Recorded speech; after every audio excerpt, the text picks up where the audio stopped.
Money market funds are a popular way to hold cash while earning interest.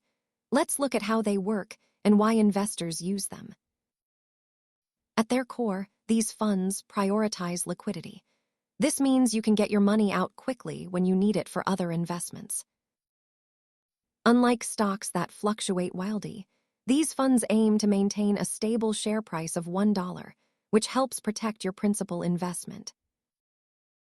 These funds pool money from many investors to buy short-term, high-quality debt. This creates a low-risk environment for your cash.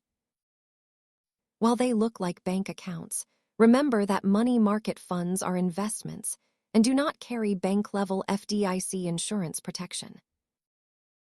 When interest rates rise, money market funds typically adjust their yields faster than traditional savings accounts, making them attractive during high-rate environments. Use them to keep your cash productive while waiting for the right opportunity, rather than expecting them to build your retirement wealth. Check your brokerage platform for specific fund fees and risk disclosures. Thanks for watching, and remember to keep learning about your money.